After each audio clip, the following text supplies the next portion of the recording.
Is your PlayStation 4 running out of storage space for games and other such applications? If so, it's probably time to upgrade the internal hard drive. Today, I will be installing a 1TB Seagate Firecuda hybrid drive into my PlayStation 4 because, as well, I ran out of space. So let's go ahead, dive on in, and see how easy it is.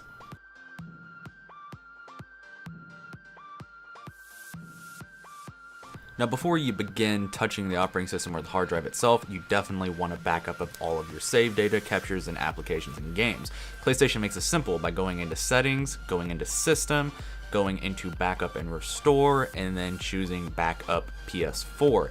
This provides just enough options for you to select what all exactly it is that you want backed up. Now, for me, I backed up the entire drive, so this means I needed to connect the PlayStation 4 a large enough external hard drive for the backup to be written to. So in this case, I needed like a 500 gigabyte hard drive plugged into the PlayStation 4. Now, this took about 3 hours for the 500 gigabyte hard drive. While this is going on, let's head over to a computer and see what you need to do there. Once on the computer, you need to go to this website. I will have a link in the description wherever it is. This is for System Software Update 4.55.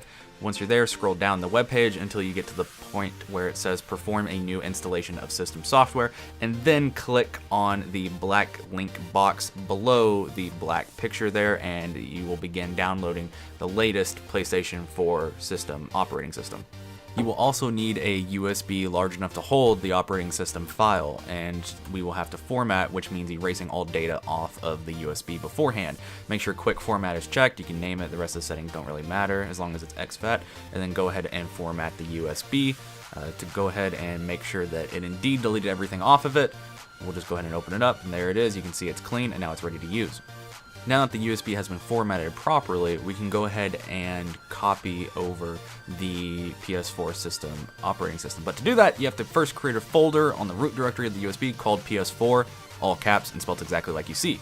Inside of the PS4 folder, create a folder called Update, again, all caps spelled exactly like you see. Then you can go ahead and copy over the operating system file that you just downloaded from the website. Once that is done, you should see it appear there in the folder directory. Again, this is inside of the update folder, that is inside of the PS4 folder, that is inside of the USB. At this point, your PS4 should be done with the backup, and you should be able to move that over to wherever you need to. That way it is safe and secure. We can now go ahead and begin the hard drive extraction from the PS4.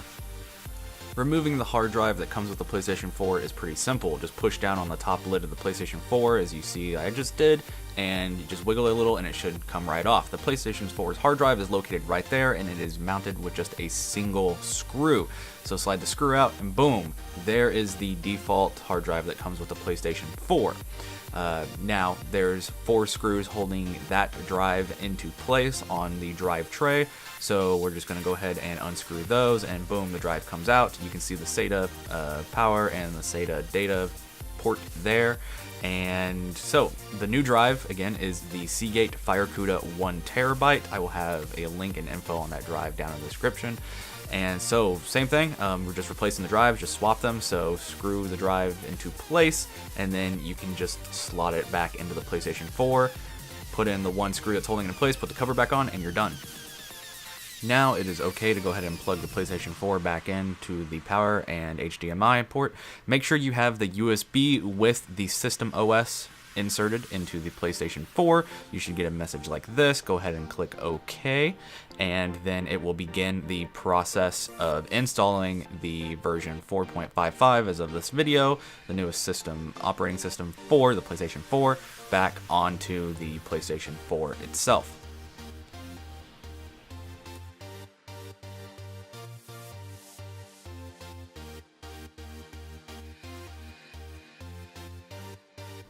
Once the PlayStation 4 has finished the installation, you will be presented with a screen that looks similar to this. This is just setting up the PlayStation 4 just like you did the very first time when you got it out of the box.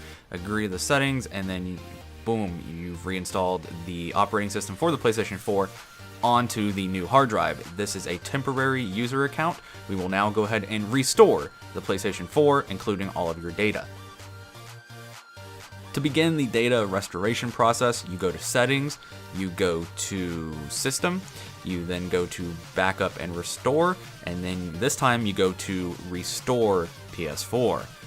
Make sure you have the hard drive that you used to hold the backup file inserted into the PlayStation, and then you'll be prompted with this message. Just go ahead and click yes, go ahead and read it, of course, to make sure that you're doing the right thing, but it should be on the Restore PS4 process at this point in time.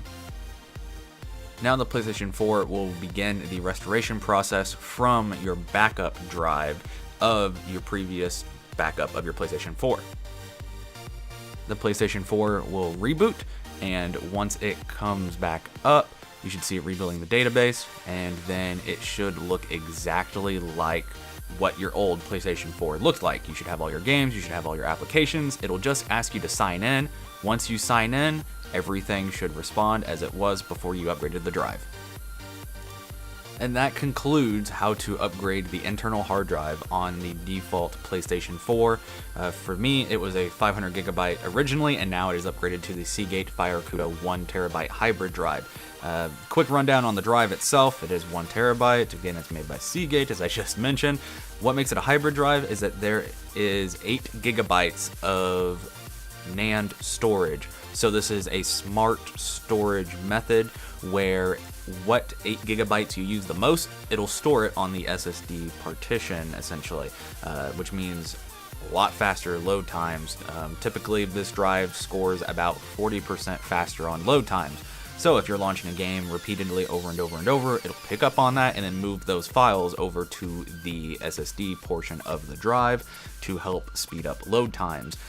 The operating system is almost like an instant boot for me now because of this drive, and if you would like to see a more detailed video on the drive itself for certain applications and everything, I'll be more than happy to make such a video. Just leave a comment down below. If you'd like to see more videos like this, then definitely subscribe to the channel. It helps me a lot, and I appreciate all of your comments, good or bad, or just anything that can help me learn what it is that you like to see, and any suggestions for future videos. This has been Keith for the KTR, and thank you for watching.